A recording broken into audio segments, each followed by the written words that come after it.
The Five Gospels, Introduction, Part 2. Rules of Written Evidence. The Jesus Seminar formulated and adopted rules of evidence to guide its assessment of gospel traditions.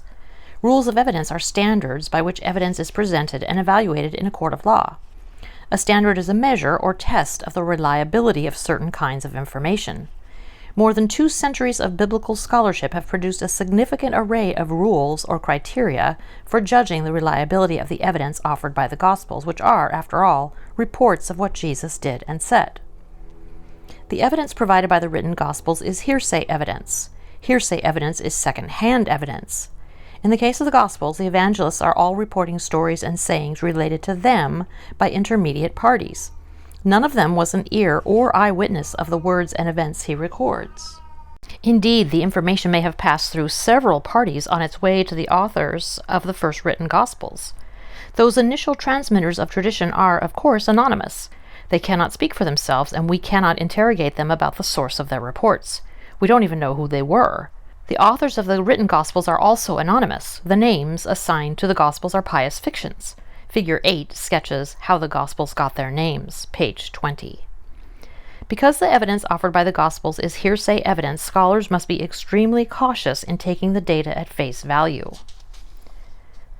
Scholars have divided the rules of evidence into categories depending on the kind of evidence. One broad category treats the rules of written evidence. These rules are based for the most part on observations regarding the editorial habits of Matthew and Luke as they make use of Mark and the sayings gospel cue. The rules also reflect a scholarly assessment of the general direction in which the tradition developed. In this matter, the Gospel of Thomas also plays an important role. The more important rules of written evidence follow with brief explanations. Clustering and contexting. The authors of the Gospels group sayings and provide context for them, which usually affects their interpretation. The evangelists frequently group sayings and parables in clusters and complexes that did not originate with Jesus.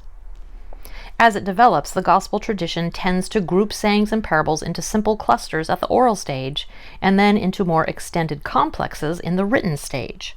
Clustering aphorisms and short parables makes them easier to remember, provided some kind of memory device is employed. Clusters were created out of common themes or forms or by the use of a key word, usually termed a catchword. The materials in Mark 10:17-31 were collected around the theme of wealth. The so-called Beatitudes in the Sermon on the Mount, Matthew 5, are an example of clustering by form. Association by catchword is often subtle and not particularly logical. Mark 9:48, where the worm never dies and the fire never goes out. As you know, everyone there is salted by fire. Salt is good and salty. If it becomes bland, with what will you renew it? The mention of fire in verse 48 attracts the saying in verse 49. The mention of salt in that saying becomes a magnet for the saying about bland salt. These sayings did not originally belong together, in all probability. Matthew and Luke do not reproduce the cluster, and the third saying in verse 50 appears in quite different contexts in Matthew and Luke.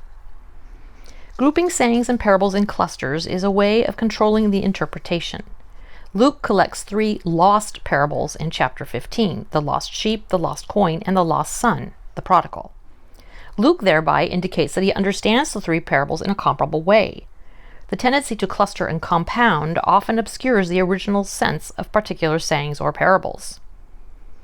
The evangelists frequently relocate sayings and parables or invent new narrative contexts for them. Another way to give a saying or parable a context is to embed it in a narrative. The most common form of this technique is the pronouncement story. In Greek rhetoric, the technical name for this is the krieia. The pronouncement story consists of a short anecdote that climaxes in a witticism. Pronouncement stories may contain historical reminiscences, but many of the settings are contrived. The pronouncement story in Mark 2:23-28 furnishes a good example of an artificial context. In this story, the Pharisees criticized Jesus' disciples for harvesting grain on the Sabbath. Criticism was originally directed towards Jesus. Only after Jesus' death would criticism have been aimed at the disciples. Further, the scribes, rather than the Pharisees, were Jesus' opponents. The Pharisees probably did not play a role in Galilee until long after Jesus was gone from the scene. In addition, the response of Jesus involves quoting the story of David and his companions from the Old Testament, another telltale sign of the community's search in the scriptures for legitimacy. Matthew, for example, has the habit of adding prophetic proof texts wherever he can to buttress his claims, a tendency that must have been universal in the early Christian movement. And finally, we cannot be sure that the concluding couplet, verses 27 through 28, went originally with this story. The Sabbath day was created for Adam and Eve, not Adam and Eve for the Sabbath day. So the son of Adam lords it even over the Sabbath day. Mark links the saying to the story with, "and he continued," which hints that the saying once circulated independently. Luke reinforces this understanding. He joins the saying to the story with, "and he used to say to them," Luke 6:5. The reasons for this tendency are plain. In all probability, Jesus' first disciples did not remember the particular occasions on which Jesus first uttered a saying. After all, Jesus must have repeated his witticisms many times. They would have remembered the saying and not a specific context. Further, Jesus' followers were inclined to adopt and adapt his words to their own needs. This led them to invent narrative contexts based on their own experience, into which they imported Jesus as the authority figure. Revision and commentary. The first two rules of written evidence just enumerated concern the context into which sayings and parables were placed. The next two rules are based on observations of how the evangelists modify the content of sayings internally or control the interpretation by appending comments. The evangelists frequently expand sayings or parables or provide them with an interpretive overlay or comment. The evangelists often revise or edit sayings to make them conform to their own individual language, style, or viewpoint. The disciples of John the Baptist and the Pharisees and their followers were in the habit of fasting. Jesus and his followers apparently did not fast. When, in Mark 2:19, Jesus is asked why his disciples do not fast, he responds, "The groom's friends can't fast while the groom is present, can they?" This aphorism, which has no specific Christian content, may well go back to Jesus. But Mark, or someone before him, has appended a Christian expansion, Mark 2:20. "But the days will come when the groom is taken away from them, and then they will fast on that day."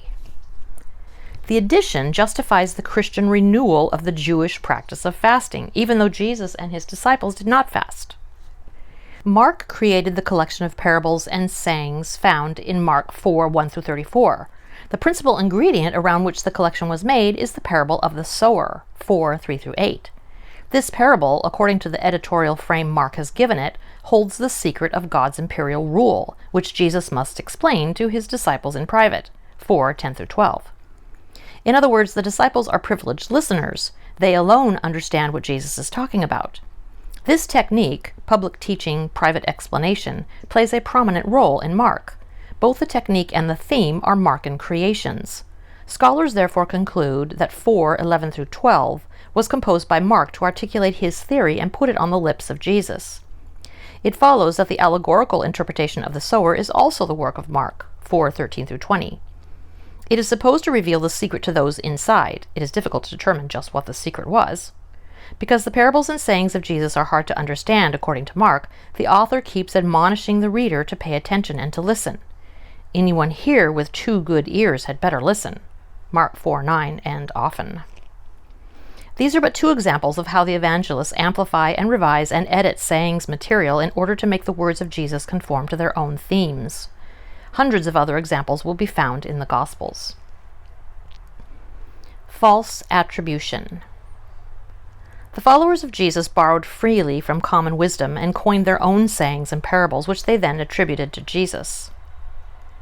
Words borrowed from the fund of common lore or the Greek scriptures are often put on the lips of Jesus. The concept of plagiarism was unknown in the ancient world. Authors freely copied from predecessors without acknowledgement. The way of oral tradition was to indulge in free quotation and attribution. Sages became the repository of free-floating proverbs and witticisms. Legendary wise men like Solomon and Socrates attracted large quantities of such lore. For the first Christians, Jesus was a legendary sage. It was proper to attribute the world's wisdom to him. The proverb in Mark 2:17, for example, is attested in secular sources. Plutarch and Diogenes Laertius, for example. Since when do the able-bodied need a doctor? It's the sick who do. Jesus was not the only one, and probably not the first to say it. In the parallel in the Markan passage, Matthew adds a sentence taken from the prophet Hosea, Matthew 9:13. Go and learn what this means. I desire mercy and not sacrifice. Matthew takes pains to attribute quotations from the Greek Bible to Jesus. The Greek Old Testament, called the Septuagint, LXX for short, played a special role in the augmentation of the Jesus tradition. The Christian community soon began to search the sacred writings or scriptures, which it seems to have known in Greek rather than Hebrew, for proof that Jesus was truly the Messiah. The tendency of the Gospel writers, especially Matthew, was to make the event fit the prophecies, lifted and occasionally edited from the Old Testament. In addition, the Gospel writers did not hesitate to take words from the Greek scriptures and put them on the lips of Jesus, because these words, too, were sacred words. For this reason, the Jesus Seminar consistently concluded that the words ascribed to Jesus while he hung on the cross were not his. They were borrowed mostly from the Psalms and attributed to him. The evangelists frequently attribute their own statements to Jesus. The evangelists are not unwilling to attribute their own formulations to Jesus.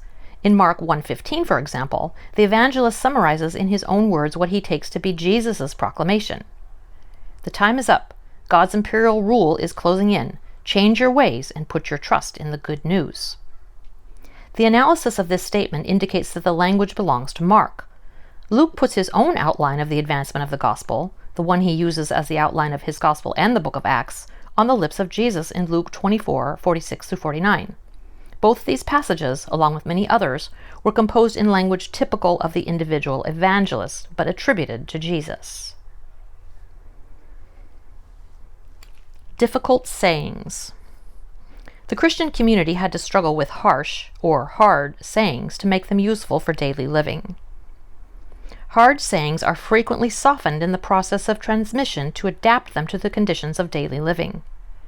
Variations in difficult sayings often betray the struggle of the early Christian community to interpret or adapt sayings to its own situation. Matthew's version of the aphorism, "The last will be the first and the first last," Matthew 20:16, is softened in Mark 10:31 to, "Many of the first will be last, and of the last many will be first." The oral version of the saying may have prompted Matthew to override Mark's softening. In addition, only the hard version suited the context into which Matthew had introduced the saying, in the parable of the vineyard laborers, Matthew 20:1-15. The last are paid first, and the first are paid last. Jesus advises the rich man to sell all his goods and give the proceeds to the poor. He is understandably stunned by this advice, Mark 10:21-22. Jesus then tells his disciples that it is easier for a camel to squeeze through a needle's eye than for a rich person to get into God's domain, Mark 10:25. But the disciples and Mark find this a hard saying. So Mark appends a qualifier, probably taken from common lore. Everything's possible for God, Mark 10:27. The paradox of the needle's eye is made less harsh by God's unlimited grace. Modern interpreters have been in the softening business too. Some literalists have located a caravan pass called the needle's eye, which a camel can squeeze through with difficulty if it is not loaded with baggage. Others have imagined a tight gate in the wall of Jerusalem through which a camel can barely pass. These are feeble and misguided attempts to take the sting out of the aphorism and rob Jesus' words of their edge. The saying in Mark 3:28-29 about the unforgivable sin is a difficult saying. Christians asked, is there an unforgivable sin? All the versions agree that a word spoken against the Holy Spirit is not forgivable. Matthew and Luke, however, permit a word spoken against the son of Adam to be forgiven. On this point, Mark is silent. The difficult question here is whether blasphemy against the son of Adam, here understood by Matthew and Luke in its messianic sense to refer to Jesus, was different from the blasphemy against the Holy Spirit. The Christian community evidently struggled with the problem of blasphemy without coming to a final conclusion. Christianizing Jesus. Christian conviction eventually overwhelms Jesus. He is made to confess what Christians have come to believe. Sayings and parables expressed in Christian language are the creation of evangelists or their Christian predecessors. Sayings and parables that contrast with the language or viewpoint of the gospel in which they are embedded reflect older tradition, but not necessarily tradition that originated with Jesus. The Christian community develops apologetic statements to defend its claims and sometimes attributes such statements to Jesus. This axiom bears repeating. Jesus was not the first Christian. However, he is often made to talk like a Christian by his devoted followers. The contrast between Christian language or viewpoint and the language or viewpoint of Jesus is a very important clue to the real voice of Jesus. The language of Jesus was distinctive, as was his style and perspective, if we take the bedrock of the tradition as our guide. The inclination of the evangelists and other Christians was to make Jesus himself affirm what they themselves had come to believe. The earliest version of the oral gospel preserved for us in written records is the gospel Paul reports in 1 Corinthians 15, 3-5, as something he learned from his predecessors. He summarizes it in 2 steps. Christ died for our sins according to the Scriptures, and was buried, and rose up on the 3rd day according to the Scriptures. Both events, death, resurrection, took place how and when they did because the Scriptures said they would. Paul's version of the gospel was in circulation when Mark composed his story of Jesus. In the 3 predictions of the Passion, Mark betrays his knowledge of the oral gospel. He started teaching them that the son of Adam was destined to suffer a great deal and be rejected by the elders and the ranking priests and the scholars and be killed, and after 3 days rise. Mark 8:31.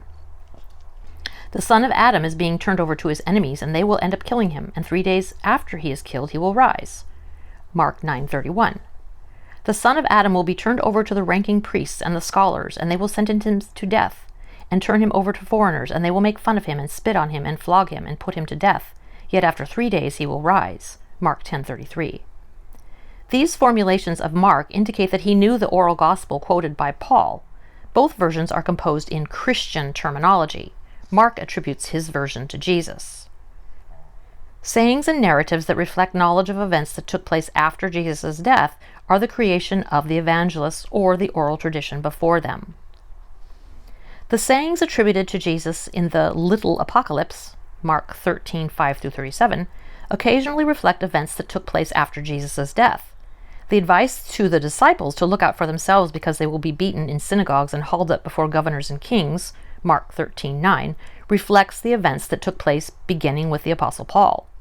The charge to announce the good news to the whole world, Mark 13:10 and Matthew 28:18-20, was developed by Paul, Mark, and others in the early days of the new movement. The betrayal of family members by family members, Mark 13:12-13, probably mirrors the terrible events of the siege of Jerusalem by the Romans, 66-70 CE. Whenever scholars detect detailed knowledge of post-mortem events in sayings and parables attributed to Jesus, they are inclined to the view that the formulation of such sayings took place after the fact. From the Gospels to Jesus, the rules of oral evidence. In sorting out sayings and parables attributed to Jesus, Gospel scholars are guided by this fundamental axiom. Only sayings and parables that can be traced back to the oral period, 30 to 50 CE, can possibly have originated with Jesus. Words that can be demonstrated to have been first formulated by the Gospel writers are eliminated from contention. Scholars search for 2 different kinds of proof. They look for evidence that particular formulations are characteristic of individual evangelists or can only be understood in the social context of the emerging Christian movement. Or they search for evidence that sayings and parables antedate the written Gospels. Rules of attestation are designed to assist the seminar in identifying sayings that can be assigned to the oral period with a high degree of probability. Sayings or parables that are attested in 2 or more independent sources are older than the sources in which they are embedded. Sayings or parables that are attested in 2 different contexts probably circulated independently at an earlier time. The same or similar content attested in 2 or more different forms has had a life of its own and therefore may stem from old tradition. Unwritten tradition that is captured by the written Gospels relatively late may preserve very old memories. The first 3 of the rules of attestation make it possible, on purely objective grounds, to isolate a body of sayings material that is older than the written Gospels. The fourth rule advises scholars to be on the alert for stray tradition that may go back to the oral period, although strong written attestation is lacking. The antiquity of such stray pieces of tradition will have to be established on the basis of rules of oral evidence. The oral period is defined in broad terms as the 2 decades extending from the death of Jesus to the composition of the first written Gospels, about 50 CE. A chronological chart appears as Figure 7, page 18. To be sure, sayings and stories continued to be circulated by word of mouth until well into the 2nd century. Some early church authorities placed a greater value on oral tradition than on written, even a century after Jesus' death. And one should recall that copies of the first Gospels were undoubtedly rare and difficult to use once acquired. It is not an easy thing to look up a passage in a 16-foot scroll, unrolling and rolling the parchment until one came to the desired text. Codices were just coming into general use. A codex is a stack of sheets bound at one side like a modern book. But sacred books continued to take the form of the older scroll, as they do in Judaism to this day. Moreover, parchment was expensive, and few of the early leaders of the church could read and write. Even papyrus, which is closer to modern paper, was beyond ordinary means and was not as durable as parchment, which was made from animal skins. The economics of publication and the relatively low literacy level in society limited the use of written documents in populist movements like Christianity for many decades. The first written Gospels were Sayings, Gospel Q, and possibly an early version of the Gospel of Thomas. The Gospel of Mark was not composed until about 70 CE. For these reasons alone, it is understandable that double attestation in the early independent sources Thomas and Q constitutes strong documentary evidence. When it is recalled that Thomas and Q are Sayings Gospel, it is even less surprising that the bulk of the sayings and parables that can be traced to the oral period are derived from these 2 sources. Rules of attestation look at the evidence from the perspective of the written Gospels. When text detectives have done what they can with the comparison of written sources, they must go in quest of the oral forms that preceded and are the basis for the written Gospels. This side of the quest begins with a consideration of how oral tradition functions. Jesus wrote nothing, as far as we know. We do not know for certain that Jesus could write. We are not even positive that he could read, in spite of suggestions in the Gospels that he could. His first followers were technically illiterate, so writing did not become a part of the Christian movement until persons like Paul became involved. Orality and memory. Jesus taught his followers orally. He was a traveling sage who traded in wisdom, the counterpart of the traveling merchant who traded in soft and hard goods. Jesus taught his disciples as he moved about, and his words were first passed around by word of mouth. The Gospels portray Jesus as one who speaks, not as one who writes. Jesus' disciples also responded to his teaching orally. They repeated his most memorable words to one another and to outsiders. They, too, adapted Jesus' words to new situations, improvising and inventing as the occasion demanded. Transmitters of oral tradition do not ordinarily remember the exact wording of the saying or parable they are attempting to quote. They normally have no written records to which they can refer, and the versions they themselves had heard varied from occasion to occasion. Thucydides, a Greek historian who lived in the second half of the 5th century BCE, stipulates how he handled the speeches of various leaders in his History of the Peloponnesian War. With regard to the speeches various persons made when they were about to launch the war or had already done so, it has been difficult to recall precisely the words they actually spoke.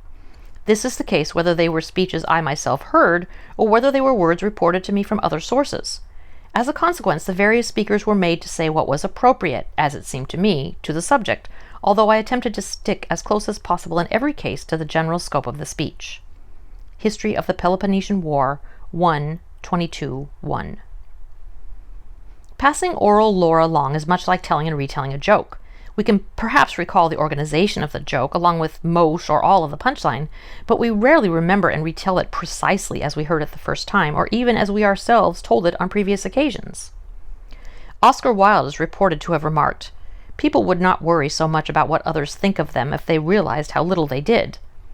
There are quotation marks around this witticism, but it is probably not precisely what Wilde wrote or said, and probably not the exact words used by a friend when he first related it to me. When one rehearses the saying, it is possible to rephrase freely without losing the point. Jesus' native tongue was Aramaic. We do not know whether he could speak Hebrew as well. His words have been preserved only in Greek, the original language of all the surviving Gospels. If Jesus could not speak Greek, we must conclude that his exact words have been lost forever, with the exception of terms like Abba, the Aramaic term for father, which Jesus used to address God. However, it is possible that Jesus was bilingual. Recent archaeological excavations in Galilee indicate that Greek influence was widespread there in the 1st century of our era. If Jesus could speak Greek, some parts of the oral tradition of sayings and parables preserved in the Gospels may actually have originated with him. Members of the Jesus Seminar have gathered what is known about the transmission of oral tradition, not just in the Gospels but elsewhere in oral cultures, and have endeavored to turn this knowledge into a set of rules of evidence related to the formation and transmission of the Jesus tradition in oral form. These rules are guidelines for analyzing the earliest layer of tradition found in the written Gospels. We know that the oral memory best retains sayings and anecdotes that are short, provocative, memorable, and oft repeated. Indeed, the oral memory retains little else. This information squares with the fact that the most frequently recorded words of Jesus in the surviving Gospels take the form of aphorisms and parables. It is highly probable that the earliest layer of the Gospel tradition was made up almost entirely of single aphorisms and parables that circulated by word of mouth, without narrative context, precisely as that tradition is recorded in Q and Thomas. These considerations led to the formulation of the first 3 rules of oral evidence. The oral memory best retains sayings and anecdotes that are short, provocative, memorable, and oft repeated. The most frequently recorded words of Jesus in the surviving Gospels take the form of aphorisms and parables. The earliest layer of the Gospel tradition is made up of single aphorisms and parables that circulated by word of mouth prior to the written Gospels. Recent experiments with memory have led psychologists and others to conclude that the human memory consists of short-term and long-term memory. Short-term memory is able to retain only about 7 items at a time.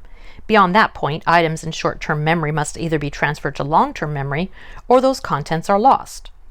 Further experiments have demonstrated that we grasp the essence or the gist of what we hear or read, relate that gist to knowledge previously acquired, and then store the new information in long-term memory in previously acquired categories. One experiment has shown that most people forget the exact wording of a particular statement after only 16 syllables intervene between the original statement and the request to recall that wording. But the same experiment has proved that most people are quite good at recalling the gist of what was heard or read. For these reasons, fellows of the seminar formulated this additional rule of oral evidence. Jesus' disciples remembered the core or gist of his sayings and parables, not his precise words, except in rare cases. Those rare cases would, of course, consist of cliches, terms, or phrases that Jesus employed on a regular basis. We can imagine Jesus speaking the same aphorism or parable on different occasions. We can further imagine that his followers would find themselves repeating these same sayings in contexts of their own, not in Jesus' precise words, but in their own words as they recalled the essence of what he had said. Various leaders in the Jesus movement would then have started to develop their own independent streams of tradition, and these streams would eventually culminate in written Gospels like Thomas and the ones we find in the New Testament. It should be noted, however, that the surviving fragments of unknown Gospels indicate that there were once many Gospels. We already know of approximately 20 Gospels. The total number may well have been much higher. The Jesus tradition evidently developed in many different directions simultaneously. The storyteller's license. We know that the evangelists not infrequently ascribed Christian words to Jesus. They made him talk like a Christian, when in fact he was only the precursor of the movement that was to take him as its cultic hero. They also supplied dialogue for him on many narrative occasions for which their memories could not recall an appropriate aphorism or parable. In a word, they creatively invented speech for Jesus. Storytellers in every age freely invent words for characters in their stories. This is the storyteller's license. Ancient historians like Herodotus, Thucydides, and the author of Acts were adept at this practice. In inventing lines for Jesus to speak, the evangelists were only following common practice. Occasional dialogue and short stories in the Gospels should not be considered direct quotation. Context-bound language has usually been conceived under the storyteller's license. When Jesus says to the man with the crippled hand, "Hold out your hand," Mark 3:5, the evangelist is not recalling the precise words of Jesus. He is giving the gist of what Jesus might have said on such an occasion. The words put in quotation marks were not remembered and passed on in the oral tradition as memorable witticisms or remarks. Rather, they belong to the fabric of the story of which they are a part. In short, they are context-bound. Under what circumstances would the evangelists, and other Christian storytellers before them, make up words and put them on the lips of Jesus? They would do so for any number of legitimate reasons, a few of which are represented by the following examples drawn from the Gospel of Mark. To express what Jesus is imagined to have said on particular occasions, Jesus says to them, "Let's cross to the other side," Mark 4:35. To sum up the message of Jesus as Mark understood it, "The time is up. God's imperial rule is closing in. Change your ways and put your trust in the good news," Mark 1:15. To forecast the outcome of his own gospel story and sum up the gospel then being proclaimed in his community, Mark has Jesus say, "The son of Adam is being turned over to his enemies, and they will end up killing him, and 3 days after he is killed he will rise," Mark 9:31-32. To express Mark's own view of the disciples and others, Mark has Jesus say to the frightened disciples after the squall had died down, "Why are you so cowardly? You still don't trust me, do you?" Mark 4:40. Since Mark links trust with the cure of the sick, he has Jesus say to the woman he has just cured, "Daughter, your trust has cured you," Mark 5:34. Jesus' remark is underscored by Mark's narrative aside. He was unable to perform a single miracle there, except that he did cure a few by laying hands on them, though he was always shocked by their lack of trust. Mark 6:5-6. To justify the later practice of fasting, in spite of the fact that Jesus and his first disciples did not fast, "The days will come when the groom is taken away from them, and then they will fast on that day," Mark 2:20. To elicit the right confession, Mark has Jesus ask, "What are people saying about me?" Mark 8:27. A little later in the conversation, he asks, "What about you? Who do you say I am?" Mark 8:29. Peter then responds, "You are the anointed," which is what Christians are supposed to say. The evangelists function no differently than other storytellers in this regard. As a consequence, we would expect much of the incidental conversation of Jesus and anecdotes to be the creation of the storyteller, and that indeed is the case. Fellows designated more than half of the inventory items black for just this reason. Inauthentic sayings are printed in black in this edition of the Gospels. Under the storyteller's license, the evangelist also supplies words for Jesus in scenes where there is no one present to hear Jesus speak, scenes like his temptations in the desert and his prayers in the garden just before his arrest. Distinctive discourse. Jesus undoubtedly said a great many very ordinary things, such as hello and goodbye, and whatever he hollered when he hit his thumb in the carpenter's shop or stubbed his toe on a rocky road. But if we are to identify the voice of Jesus that makes him the precipitator of the Christian tradition, we have to look for sayings and stories that distinguish his voice from other ordinary speakers and even sages in his day and time. We have to be able to pick out a distinctive voice in a Galilean crowd. If fellows of the Jesus Seminar were to isolate the words of Jesus from other voices in the Gospels, they had to make this assumption. Jesus' characteristic talk was distinctive. It can usually be distinguished from common lore. Otherwise, it is futile to search for the authentic words of Jesus. As the seminar began to identify certain aphorisms and parables because of their distinctiveness as something Jesus probably said, they also began to develop criteria that assisted them in articulating the content and style of Jesus' discourse. One of the first things they noticed was that Jesus' parables and sayings cut across the social and religious grain. When he said, "It's not what goes into a person from the outside that can defile, rather it's what comes out of the person that defiles," Mark 7:15, Jesus is abrogating kosher food regulations across the board, a broadside against his own religious traditions. In the Gospel of Thomas, this comparable instruction is given to the disciples. When you go into any region and walk about in the countryside, when people take you in, eat what they serve you. Thomas 14:4. These sayings and others like them pass the test of this rule of evidence. Jesus' sayings and parables cut against the social and religious grain. A related rule of evidence is this. Jesus' sayings and parables surprise and shock. They characteristically call for a reversal of roles or frustrate ordinary everyday expectations. This criteria is based on several of the great narrative parables, such as the Samaritan, Luke 10:30-35, the vineyard laborers, Mark 20:1-15, and the prodigal son, Luke 15:11-32, as well as on the so-called Beatitudes, Luke 6:20-23, and the injunction to lend to those from whom one can expect no return, either interest or principal, Thomas 95:1-2. The man in the ditch does not expect the Samaritan to come to his aid. The younger son, who has squandered his inheritance on frivolous things, does not expect to be welcome home. Those who were hired at the end of the day cannot expect to receive the full day's wage. Yet in all three cases, their expectations were reversed. Reversal applies equally to those on the other side of the storyline. Those who were hired early in the day complained because their hope of greater reward was frustrated. The older son griped because he had not been given a dinner party. And the priest and Levites in the story of the Samaritan and in Jesus' audience are incensed because the legal excuse for their behavior, contact with a corpse meant defilement, was brushed aside. This criterion has turned out to be exceptionally durable in the quest for the authentic sayings of Jesus. There is extravagance and exaggeration and humor in the parable in which a servant is forgiven a debt of $10 million by his king, but then sends a fellow servant to prison because he could not come up with an obligation of $10. Matthew 18:23-25. Sayings and parables of this type led to another rule of Jesus' style. Jesus' sayings and parables are often characterized by exaggeration, humor, and paradox. The first beatitude, Luke 6:20, is a paradox. "Congratulations, you poor! God's domain belongs to you," is an apparent contradiction in terms. Proverbial wisdom held that God's domain belonged to the wealthy, who prospered because they were righteous.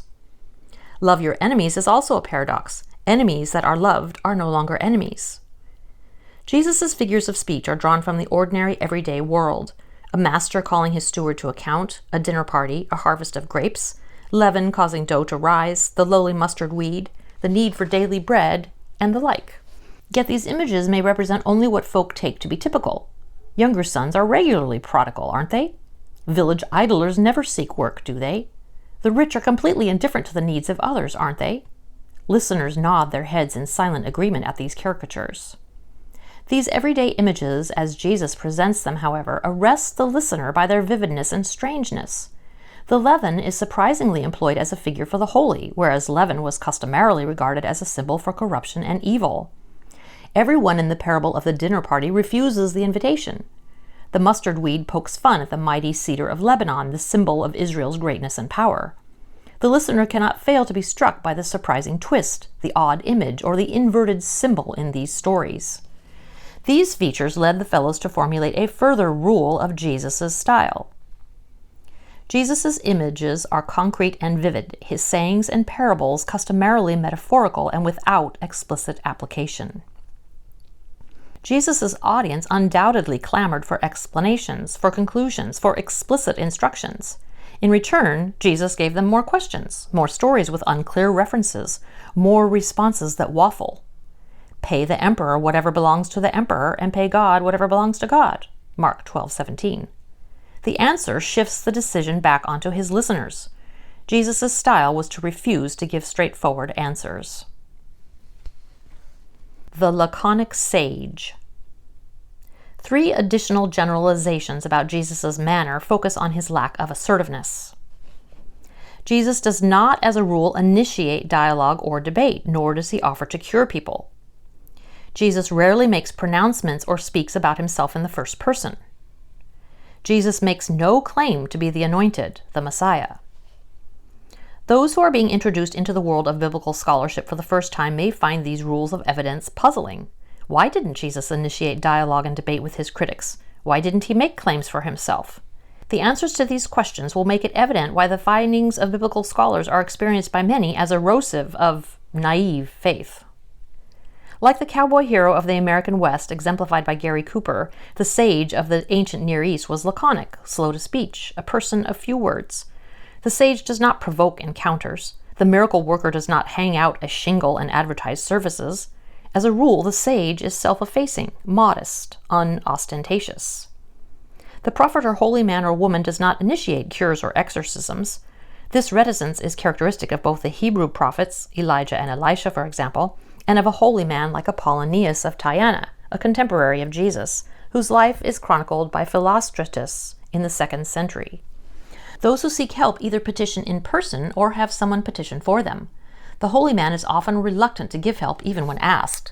An example is the story of the Greek woman's daughter, Mark 7:24-30. Jesus does not initiate debates or controversies. He is passive until a question is put to him or until he or his disciples are criticized.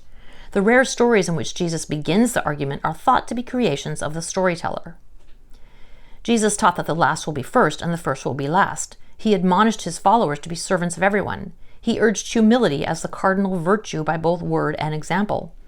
Given these terms, it is difficult to imagine Jesus making claims for himself.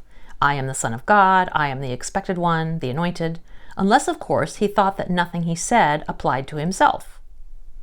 The evangelists reflect vague memories of Jesus' unwillingness to speak about himself, to assign himself heroic roles. In synoptic accounts of his trial, Jesus remains stubbornly silent for the most part. When the high priest asks him, "Tell us if you are the anointed, the Son of God," Jesus is made to reply evasively, "If you say so," Matthew 26:63.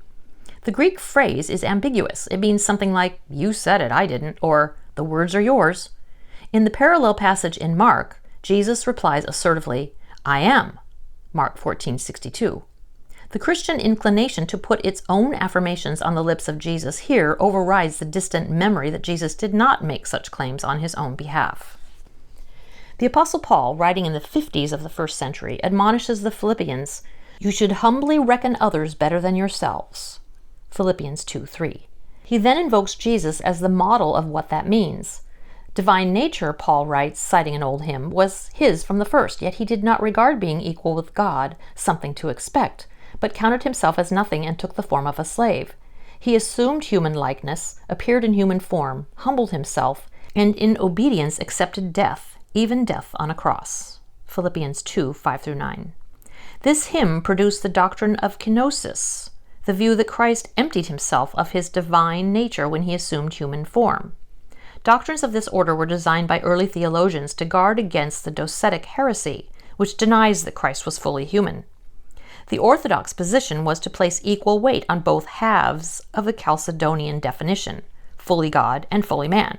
To deny the latter is to deny the former. These later and derivative developments only underscore the evidence of the Gospels. Jesus did not make claims for himself. The early Christian community allowed its own triumphant faith to explode in confessions that were retrospectively attributed to Jesus, its authority figure. The climax of that trajectory came with the Gospel of John. In John, Jesus does little other than make claims for himself. For that reason alone, scholars regard the fourth Gospel as alien to the real Jesus, the carpenter from Nazareth. To these rules of evidence, we should add a final qualification for those who are tempted to rush forward to the wrong conclusion. The fact that some words attributed to Jesus were not likely spoken by him does not necessarily diminish their importance. Jesus was not the only sage who ever lived. The psalmist and the prophets, Moses and Job, Socrates and Aesop, and the cynic philosophers who plied their trade in Galilee in Jesus' day also had important things to say. And Jesus' followers, too, were inspired to say things about him or for him that may embody profound truths. Many readers of this volume may be prompted to dismiss wise sayings because they cannot be attributed to Jesus. This possibility prompted the seminar to put not a few items into the category of things we wish Jesus had really said. Beads and Boxes, the Jesus Seminar at Work. The creation of the Jesus Seminar. Academic folk are a retiring lot. We prefer books to lectures and solitude to public display. Nevertheless, we have too long buried our considered views of Jesus and the gospel in technical jargon and in obscure journals. We have hesitated to contradict TV evangelists and pulp religious authors for fear of political reprisal and public controversy. And we have been intimidated by promotion and tenure committees to whom the charge of popularizing or sensationalizing biblical issues is anathema. It is time for us to quit the library and speak up. The level of public knowledge of the Bible borders on the illiterate. The church and synagogue have failed in their historic mission to educate the public in the fourth R, religion. Many Americans do not know there are 4 canonical Gospels, and many who do can't name them. The public is poorly informed of the assured results of critical scholarship, although those results are commonly taught in colleges, universities, and seminars. In this vacuum, drugstore books and slick magazines play on the fears and ignorance of the uninformed. Radio and TV evangelists indulge in platitudes and pieties. The Jesus Seminar was organized under the auspices of the Westar Institute to renew the quest of the historical Jesus and to report the results of its research to more than a handful of gospel specialists. At its inception in 1985, 30 scholars took up the challenge. Eventually, more than 200 professionally trained specialists, called fellows, joined the group. The seminar met twice a year to debate technical papers that had been prepared and circulated in advance. At the close of debate on each agenda item, fellows of the seminar voted, using colored beads to indicate the degree of authenticity of Jesus' words. Dropping colored beads into a box became the trademark of the seminar and the brunt of attack for many elitist academic critics who deplored the public face of the seminar. The fellows of the seminar are critical scholars. To be a critical scholar means to make empirical, factual evidence open to confirmation by independent neutral observers, the controlling factor in historical judgments. Non-critical scholars are those who put dogmatic considerations first and insist that the factual evidence confirm theological premises. Critical scholars adopt the principle of methodological skepticism, accept only what passes the rigorous tests of the rules of evidence. Critical scholars work from ancient texts in their original languages, in the case of the Gospels, in Greek, Coptic, Aramaic, Hebrew, Latin, and other tongues. Critical scholars practice their craft by submitting their work to the judgment of peers. Untested work is not highly regarded. The scholarship represented by the Fellows of the Jesus Seminar is the kind that has come to prevail in all the great universities of the world. Critical scholarship is regularly under attack by conservative Christian groups. At least one fellow of the Jesus Seminar lost his academic post as a result of his membership in the group. Others have been forced to withdraw as a consequence of institutional pressure. Latter-day inquisitors among Southern Baptist and Lutheran groups have gone witch-hunting for scholars who did not pass their litmus test.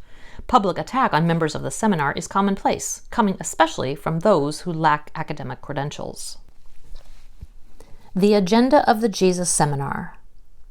The first step in the work of the Jesus Seminar was to inventory and classify all the words attributed to Jesus in the first 3 centuries of the Common Era.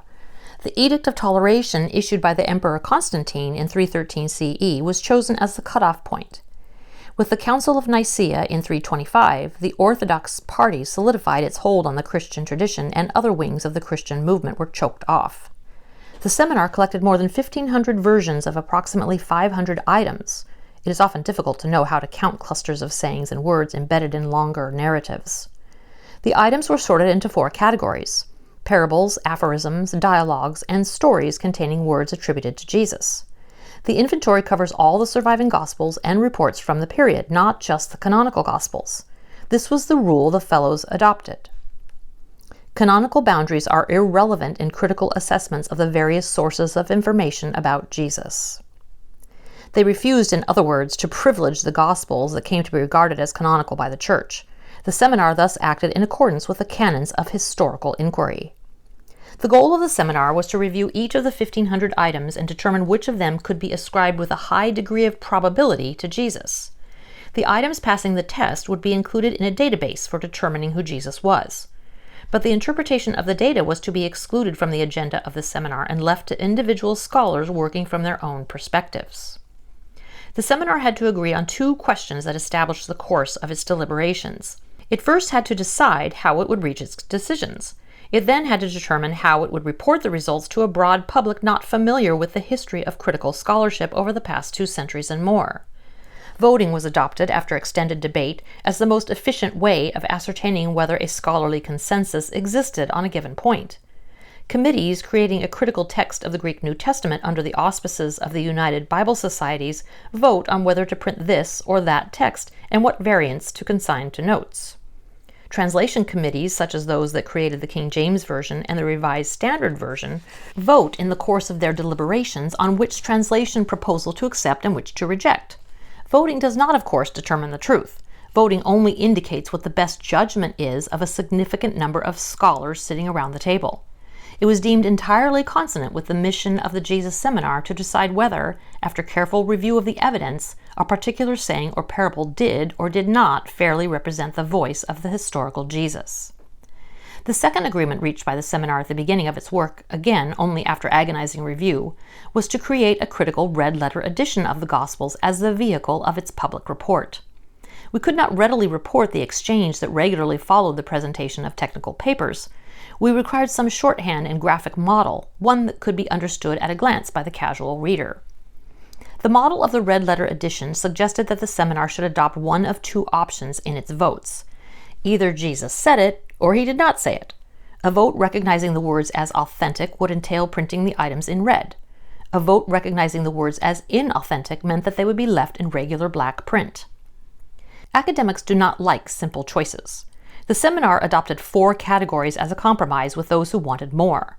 In addition to red, we permitted a pink vote for those who wanted to hedge. A pink vote represented reservations either about the degree of certainty or about modifications the saying or parable had suffered in the course of its transmission and recording. And for those who wanted to avoid a flat negative vote, we allowed a gray vote, gray being a weak form of black. The seminar employed colored beads dropped into voting boxes in order to permit all members to vote in secret. Beads and boxes turned out to be a fortunate choice for both fellows and an interested public. Fellows were permitted to cast ballots under 2 different options for understanding the 4 colors. Option 1, red. I would include this item unequivocally in the database for determining who Jesus was. Pink. I would include this item with reservations or modifications in the database. Gray. I would not include this item in the database, but I might make use of some of the content in determining who Jesus was. Black. I would not include this item in the primary database. Option 2. Red. Jesus undoubtedly said this or something very like it. Pink. Jesus probably said something like this. Gray. Jesus did not say this, but the ideas contained in it are close to his own. Black. Jesus did not say this. It represents the perspective or content of a later or different tradition. One member suggested this unofficial but helpful interpretation of the colors. Red. That's Jesus. Pink. Sure sounds like Jesus. Gray. Well, maybe. Black. There's been some mistake. The seminar did not insist on uniform standards for balloting. The ranking of items was determined by weighted vote. Since most fellows of the seminar are professors, they are accustomed to grade points and grade point averages, so they decided on the following scheme. Red equals 3, pink equals 2, gray equals 1, black equals 0. The points on each ballot were added up and divided by the number of votes in order to determine the weighted average. We then converted the scale to percentages to yield a scale of 1.00 rather than a scale of 3.00. The result was a scale divided into 4 quadrants. Red, 7501 and up. Pink, 5001 to 7500. Gray, 2501 to 5000. Black, 000 to 2500. This system seemed superior to a system that relied on majorities or pluralities of one type or another. In a system that made the dividing line between pink and gray a simple majority, nearly half of the fellows would lose their vote. There would only be winners and losers.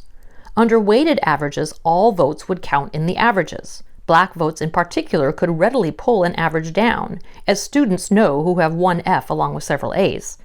Yet this shortcoming seemed consonant with the methodological skepticism that was a working principle of the seminar. When in sufficient doubt, leave it out.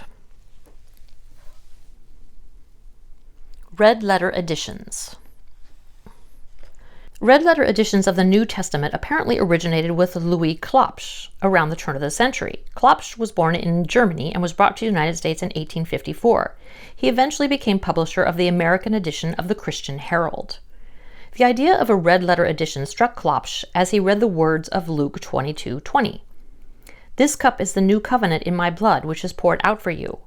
This sentence, which provided the name for the second major division of the Christian Bible, the New Testament, also offered Klopsch the idea for printing the words of Jesus in red, the color of his blood.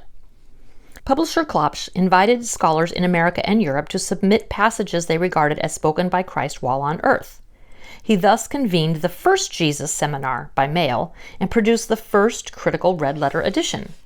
In most recent red letter editions, the original limitation to words spoken by Jesus while on earth has been abandoned and all words attributed to Jesus included, on earth, in visions, and after the resurrection. However, publishers vary in what they print in red. Current red letter editions do not tell the reader who made the decisions to print what in red. A 14th century manuscript of the four Gospels written in Greek and Latin anticipated the red letter editions of later times. In this manuscript, the narrative text is written, by hand, in vermilion, while the words of Jesus, the genealogy of Jesus, and the words of angels are written in crimson. Words of the disciples, of Zechariah, of the Pharisees, the centurion, Judas Iscariot, and the devil are in black. The idea for a red letter edition had already occurred to some scribe 500 years before it occurred to Klopsch. This remarkable copy of the Gospels is known as Codex 16 and is housed in the Bibliothèque Nationale in Paris. The results of the deliberations of the seminar are presented in this red letter edition of the five Gospels. The accompanying commentary summarizes the reasons fellows voted the way they did. For those who want an overview of red and pink letter sayings and parables, an index is provided at the end of the volume.